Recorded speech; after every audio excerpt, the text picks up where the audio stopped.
नमस्कार, दर्श न्यूज में आप सभी दर्शकों का स्वागत है। मैं प्रीति दयाल आपके साथ।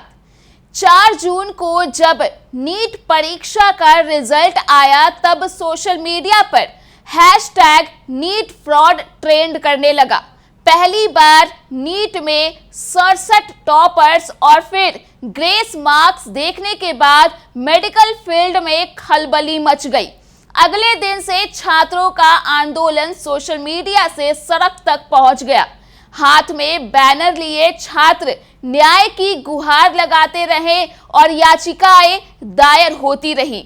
इसे लेकर बिहार की सियासत में गजब की हलचल देखने के लिए मिल रही है।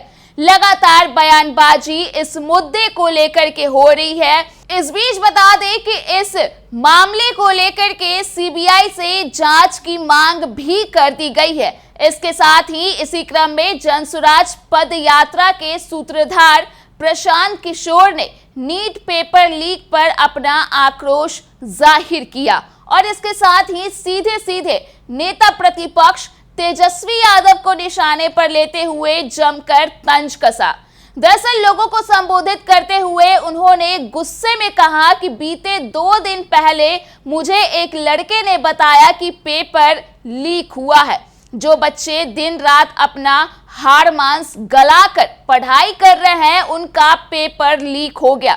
उसकी चिंता किसी नेता को नहीं है। पढ़े लिखे लड़के मुंबई में दिल्ली में जाकर मजदूरी कर रहे हैं और देखने वाली बात तो ये है कि 9वीं फेल नेता का लड़का बिहार में राज कर रहा है।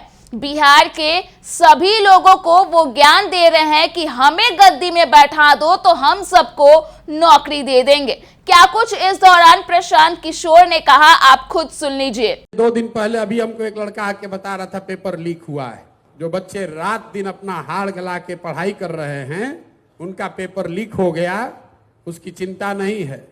पढ़े लिखे लड़के बॉम्बे में दिल्ली में जाकर मजदूरी कर रहे हैं।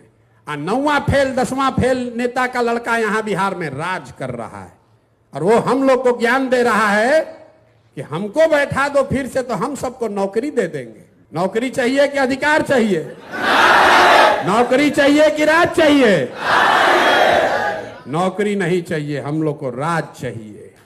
राज चाहिए, नौकरी तो अपने आप आएगा। राज तुम करोगे और नौकरी के लिए भीख हम लोग मांगेंगे, ये नहीं हो सकता है। तो आपने प्रशांत किशोर का वो बयान सुना जिसमें उन्होंने तेजस्वी यादव को निशाने पर लेते हुए बड़ा तंज कस दिया। बता दें कि इस दौरान उन्होंने तेजस्वी यादव का खुले तौर पर नाम तो नहीं लिया, लेकिन इशारे में ही बहुत कुछ कह दिया। साफ तौर पर उन्होंने कहा कि मैं बिहार के युवाओं से पूछना चाहता हूं कि आपको नौकरी चाहिए या अधिकार, नौकरी चाहिए या राज। बिहार के लोगों को नौकरी नहीं चाहिए, अब हमें राज चाहिए, अब हमें राज चाहिए। नौकरी तो अपने आप हमें मिलेगी। बता दें कि प्रशांत किशोर इस बात का ऐलान कर चुके हैं कि उनकी जनसुराज पार्टी 2025 का बिहार विधानसभा चुनाव लड़ेगी, वो भी सभी के सभी 243 सीटों पर, जिसका ऐलान 2 अक्टूबर 2024 को किया जाएगा। ऐसे में अब आने वाले विधानसभा चुनाव से पहले ही तेजस्वी यादव और पीके यानी कि प्रशांत किशोर के बीच जुबानी जंग तेज हो गई है। तो फिलहाल के लिए इस खबर में इतना ही। अगर आपने अभी तक हमारे YouTube चैनल को सब्सक्राइब नहीं किया है तो इसे जल्द सब्सक्राइब कर दें। इसके साथ ही अगर ये वीडियो Facebook के माध्यम से देख रहे हैं तो पेज को लाइक करना ना भूलें।